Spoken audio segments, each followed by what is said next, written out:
Following back-to-back visits to Indonesia and Singapore, President Bongbong Marcos is set to fly to the United States next week for the annual UN Nations General Assembly or UNGA. The president is poised to speak before the UNGA on September the 20th.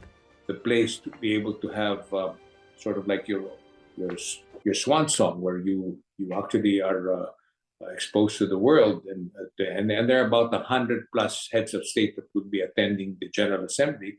So that would be the perfect venue for him to be able to elucidate on all of the things that he thinks is important for the Philippines and for the world.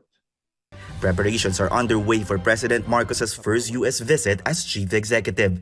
Philippine Ambassador to the United States Jose Manuel Romualdez told CNN Philippines some of the possible topics to be covered in the president's speech before the assembly.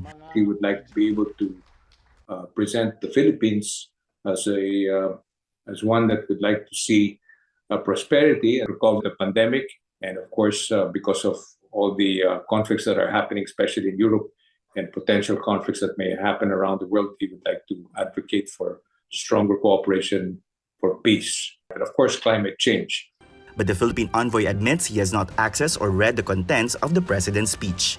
That is something that is being done by him personally, and I'm sure he gets advice from members of his cabinet and some of his close advisors, but very often he is the one who puts the outline.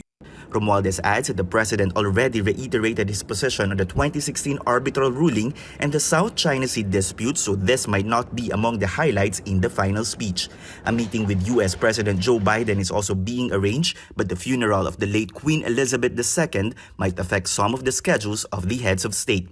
There is an indication that we will have a bilateral meeting between both President Marcos and President Biden.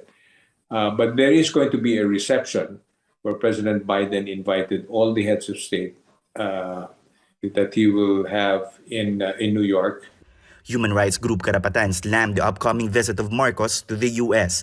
They called the visit as an insult to martial law victims and insist that the UN should uphold human rights. President Marcos will be joined by some of his cabinet members and his economic team. Ambassador Babe Romualdez says that the president wants to make the most out of his U.S. trip and present his economic agenda to some business leaders and potential investors. Tristan Udalo, CNN Philippines, Beijing, China.